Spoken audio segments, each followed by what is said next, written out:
बिस्मिल्लाहिर्रहमानिर्रहीम। अस्सलाम वालेकुम स्टूडेंट्स, कैसे हैं आप? ठीक ठाक हैं? Welcome back again in E edification channel. और बेटा आज हम शुरू करेंगे चैप्टर नंबर 1 पार्ट 1 का टॉपिक, जो बेटा हमने लास्ट टाइम पढ़ा था मैस स्पेक्ट्रोमीट्री।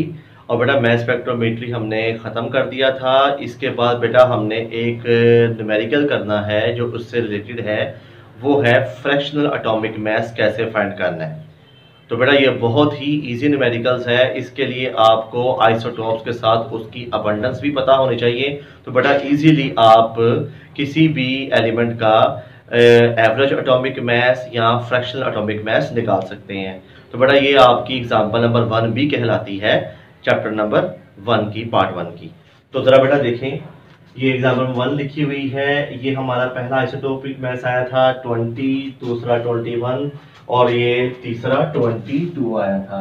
ठीक है, ये नियॉन के मैसेज थे। ठीक है जी। और 20 वाले की अबंडेंस 90.92 थी, 21 वाले की 0.26 थी और 22 वाले की 8.82 थी। तो बेटा आपने क्या किया, first isotopic mass into abundance, second isotopic mass into abundance and third isotopic mass into abundance divided by 100। बड़ा जो आपके पास रिजल्टेंट वैल्यू आएगी वो आपके पास क्या होगा, एवरेज एटॉमिक मास या फ्रैक्शनल एटॉमिक मास। एक्सरसाइज से इससे रिलेटेड और भी बहुत से न्यूमेरिकल्स हैं जहाँ पे वो आपको ये एवरेज एटॉमिक मास दे देता है, कहता है अबंडेंस फाइंड करें। ठीक है ना, कहीं भी अबंडेंस दे देगा तो भैया मास फाइंड करें। तो बड़ा ये आप इजीली कर सकेंगे, ये कोई इतना मुश्किल काम नहीं है आपके लिए।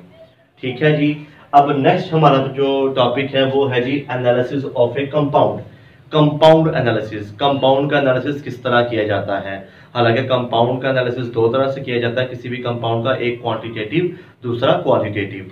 ठीक है जी। क्वांटिटेटिव में क्या होता है कि हम एक सैंपल के अंदर जितने भी एलिमेंट्स हैं उन सब की क्वांटिटी को देखते हैं कि कितने कितने एलिमेंट्स हैं और एलिमेंट्स क्या क्या है आइडेंटिफाई करना, उसको क्वालिटेटिव एनालिसिस कहलाते हैं। तो बेटा ये हम चीज़ें आगे भी पढ़ेंगे चैप्टर नंबर 2 के अंदर। ठीक है ना। तो अब बेटा हमने बेसिकली इसी चैप्टर के अंदर क्वांटिटेटिव एनालिसिस ज़्यादा करना है। ठीक है, मोल्स निकालने हैं, एवोगैड्रोस नंबर निकालने हैं, नंबर ऑफ एटम्स निकालने, नंबर ऑफ इलेक्ट्रॉन्स निकालने हैं। ठीक है ना, हमने क्वांटिटेटिव एनालिसिस इस चैप्टर में ज्यादा करना है। तो जरा बेटा देखिए, यहाँ पर ये एक फार्मूला लिखा हुआ है, percentage of an element is equal to mass of element by mass of compound into 100। बेटा जिस तरह आप परसेंटेज निकालते हैं अपनी मैट्रिक की, एफएससी की, 9th की, के 9th में कितने मार्क्स ऑब्टेन किए डिवाइडेड बाय कितने टोटल मार्क्स थे इनटू 100, परसेंटेज जैसे निकालते हैं बेटा उसी तरह बेटा आपने ये काम करना है। ठीक है ना। तो इस फार्मूले को समझाने के लिए बेटा मैं एक छोटा सा न्यूमेरिकल करता हूं, वो है find percentage of nitrogen in ammonia. कहता है कि अमोनिया के अंदर नाइट्रोजन की परसेंटेज हमें बताएं। तो बेटा कैसे बताएंगे, पहले आपको मास ऑफ कंपाउंड आना चाहिए। मास ऑफ कंपाउंड नाइट्रोजन और 3 हाइड्रोजन है इसके अंदर, एक नाइट्रोजन और 3 हाइड्रोजन। एक नाइट्रोजन का वजन 14 ग्राम पर मोल, हाइड्रोजन का 1 होता है, 3 है तो 3 1 3 आ जाएगा, 14 × 3 × 17। ये 17 ग्राम तो ये तो अमोनिया का वजन आ गया। इट मीन कि मास ऑफ कंपाउंड मेरे पास आ गया। अब मैंने mass of percentage of nitrogen find करनी है, तो मास ऑफ एलिमेंट में किसका रखूंगा, नाइट्रोजन का ऊपर रखूंगा।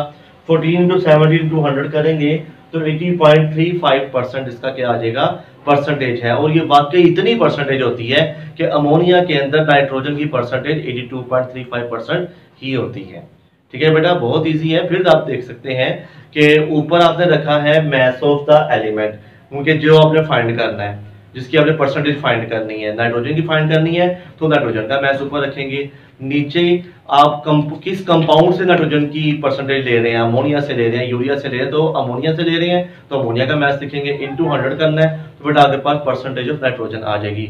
अगर आपने परसेंटेज ऑफ हाइड्रोजन निकालनी हो तो ऊपर 3 × 17 करेंगे, 1 नहीं करेंगे, क्योंकि 3 एटम है ना अमोनिया के अंदर हाइड्रोजन के, तो यहाँ पे 3 × 17 करेंगे। क्लियर बात, इनटू 100 कर देंगे, 3/17 × 100 कर देंगे।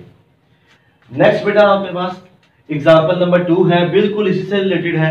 ठीक है ना, ये मैंने हाफ की है, हाफ बेटा खुद कीजिएगा। वो कहता है कोई भी ऑर्गेनिक कंपाउंड है हमारे पास, ठीक है ना, वो ग्लूकोज हो सकता है, फ्रुक्टोज है, वो शुगर हो सकती है, उसका मास दिया गया है 8.657 ग्राम। ठीक है जी। उसके अंदर आपको पता है कि कार्बोहाइड्रेट्स के अंदर 3 तरह के एलिमेंट होंगे, कार्बन, हाइड्रोजन, ऑक्सीजन, और ये उनके मैसेज आ गए हैं, कार्बन का मैस, हाइड्रोजन का और ऑक्सीजन का।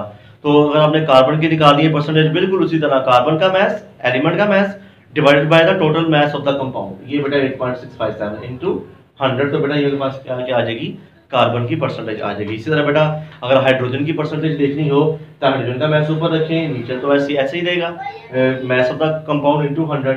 अगर करनी है ऑक्सीजन की तो ऑक्सीजन का mass by mass of the compound into 100। तो बेटा ये आप इजीली कर लेंगे, बिल्कुल इतना मुश्किल काम नहीं है ये। आगे बेटा हमारे पास एक इंपॉर्टेंट टॉपिक है, ये है एम्पिरिकल फार्मूला। एम्पिरिकल फार्मूला ये एक सिंपलेस्ट फार्मूला है जो एक कंपाउंड के दरमियान एटम्स होते हैं उनमें एक सिंपल होल रेशियो हमें देता है। लिखा हुआ है the formula which shows the simplest whole number ratio between the atoms of a compound. ठीक है ना, एक कंपाउंड सिंपल होल रेशियो, इससे कम रेशियो हो नहीं सकती, लीस्ट रेशियो भी आप कह सकते हैं, इससे कम रेशियो किसी भी कंपाउंड की एटम के दरमियान नहीं हो सकती। जैसे बेटा मेरे पास एक कंपाउंड है C6H12O6 ग्लूकोज है, इसमें इन एटम्स में कॉमन चीज क्या आ रही है, 6 आ रहा है, तो 6 को कॉमन ले लेंगे, 6 पे डिवाइड कर देंगे इन एटम्स को, तो CH2O आ जाएगा। इट मींस कि ये CH2O जो सा है ये सिंपलेस्ट फार्मूला है किसका, ग्लूकोज का, या एम्पिरिकल फार्मूला है CH2O। इस तरह ये बेंजीन है C6H6, इसका फार्मूला CH है, ये H2O2 है, इसका HO होगा। ये सिंपल लिखा हुआ है AX BX हो तो x क्या है, नंबर ऑफ एटम्स है, x पे डिवाइड कर दिया, x को कॉमन ले दो, इनसाइड क्या बचेगा हमारे पास, AB ही बचेगा। AB क्या है, जनरल एम्पिरिकल फार्मूला है AX BX का। ये C12H22O11 ये शुगर का फार्मूला है। अब देखिए इसमें से कोई चीज कॉमन नहीं आ सकती, तो यही इसका एम्पिरिकल फार्मूला होगा, यही इसका मोलेकुलर फार्मूला होगा। क्लियर बात। अब बेटा हमने आगे देखना है कि हम एम्पिरिकल फार्मूला को फाइंड कैसे कर सकते हैं। तो बेटा बुक में 4 पॉइंट्स लिखे हुए हैं, डिटर्मिनेशन ऑफ एम्पिरिकल फार्मूला। तो बेटा मैंने आगे एग्जांपल नंबर 3 करनी है, मैं एग्जांपल नंबर 3 के साथ उन चारों पॉइंट्स को मैं डिस्कस करूंगा।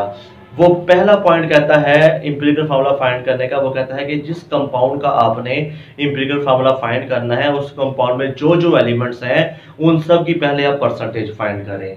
ठीक है, तो बेटा ये आपने परसेंटेजेस फाइंड कर ली है, percentage in terms of gram पर मोल, कि अगर कार्बन का वजन दिया गया 40.92 ग्राम तो 40.92% ही कार्बन है। ठीक है, अब ये किसके अंदर कार्बन है बेटा, ये कंपाउंड है एस्कॉर्बिक एसिड। ठीक है, एस्कॉर्बिक एसिड है, विटामिन सी के अंदर मौजूद होता है, इसके अंदर कार्बन है, हाइड्रोजन है, ऑक्सीजन है। और हमें पहला पॉइंट क्या कहता है कि you will have to first of all calculate the each percentage of element, कि आपने हर एलिमेंट की परसेंटेज फाइंड कर लेनी है। तो बेटा ये इसकी परसेंटेजेस है। ठीक है ना, और परसेंटेज आपको पता है 100 में से लेते हैं, अगर इन सब को जमा करेंगे तो मुकम्मल जवाब 100 ही आएगा। तो इट मीन हम यही सोचते हैं, यही हमारा मानना है कि 40.92 ग्राम, अगर 40.92% कार्बन है तो 40.92 ग्राम ही कार्बन है। ठीक है, इस तरह 4.58 ग्राम हाइड्रोजन है तो 4.58% ही हाइड्रोजन है एस्कॉर्बिक एसिड के अंदर। तो 54.5 ग्राम अगर ऑक्सीजन है तो 54.5% ही ऑक्सीजन है एस्कॉर्बिक एसिड के अंदर। ये बेटा पहला हमने पॉइंट फाइंड कर लिया, हमारा पहला पॉइंट हो गया। दूसरा क्या है, वो कहता है कि जितने आपने परसेंटेज फाइंड कर ली है इन सब को इनके एटॉमिक मैसेज से क्या कर दें, डिवाइड कर दें। ये दूसरा पॉइंट आ गया, बुक पे लिखा हुआ है कि dividing the each element of the respective atomic message. तो बेटा कार्बन का 12 होता है, हाइड्रोजन का 1.008 होता है, ऑक्सीजन का 16 है। तो अब आपने इनकी परसेंटेजेस को उन्हीं के एटॉमिक मैसेज से डिवाइड कर दिया, तो बेटा आपके पास ये वैल्यूज आ जाएंगी। ठीक है, हमारे 2 पॉइंट क्लियर हो गए। अब तीसरा पॉइंट ये कहता है कि ये जो वैल्यूज आई हैं, जो सबसे लीस्ट वैल्यू है उन सब से इसको डिवाइड कर दो। ठीक है ना, लेकिन वो जो छोटी वैल्यू है उस वैल्यू को इन सब से क्या कर दो, डिवाइड कर दो। ठीक है ना, तो 3.406 लीस्ट वैल्यू आई है।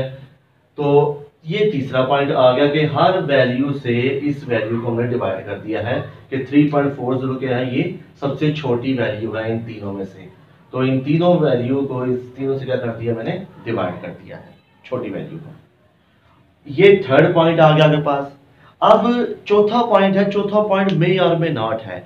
चौथे पॉइंट की जरूरत होती भी है और नहीं भी महसूस होती। अब देखिए कभी आपने ये तो नहीं देखा होगा कि वाटर का फार्मूला है तो H 1.90 H2 वही होगा ना, अप्रोक्सीमेटली तो आपने 2 ही लगाना होता है यहाँ पर, 1.9 तो कभी कहते नहीं हम। अब देखिए यहाँ पर तो चीजें फ्रैक्शन में आ रही है 1.33, तो हमने क्या करना है, हमने इसकी फ्रैक्शन खत्म करनी है। तो हम इस पूरी क्वेश्चन को ऐसे नंबर से मल्टीप्लाई करेंगे कि इसकी फ्रैक्शन जो सी है वो खत्म हो जाए। वन की तो ये दोनों वन वन है, इनकी तो खत्म करने की जरूरत नहीं है हमें फ्रैक्शंस। हमने तो वो सूटेबल नंबर सिलेक्ट करना है जो इसकी फ्रैक्शन को खत्म कर सके। 2 से करेंगे तो 2.66 आ जाएगा, फ्रैक्शन खत्म नहीं हो रही। 3 से करेंगे तो 3.99 आएगा, 3.99। बेटा ये मैं यहाँ पे लिख देता हूँ, जब आपने इसको मल्टीप्लाई किया 3 1 3 1.33 बेटा ये आया था 3.99, तो इसको अप्रोक्सीमेटली इक्वल टू 4 कर दिया, तो मैंने यहाँ पर 4 लिख दिया कि 1.33 इज इक्वल टू 4। ठीक है जी, तो बेटा ये आपके पास एक राउंड ऑफ करके 4 आ गई वैल्यू।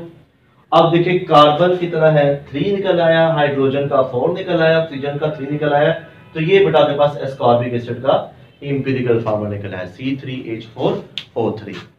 तो बेटा इसी तरह आपने वो न्यूमेरिकल्स भी हैं बुक में 15 16 ये भी करना है। आगे एग्जांपल नंबर 4 भी हम करेंगे, कंबस्टन एनालिसिस के रिगार्डिंग होगी, बेटा वो भी आप कीजिएगा। तो हमारा जो अगला टॉपिक होगा वो होगा कंबस्टन एनालिसिस। तो आज का बेटा हमारा ये टॉपिक खत्म हुआ। अगर कहीं से किसी बात की समझ ना लगे तो बेटा हमें बता दीजिएगा। ओके जी, अल्लाह हाफिज़।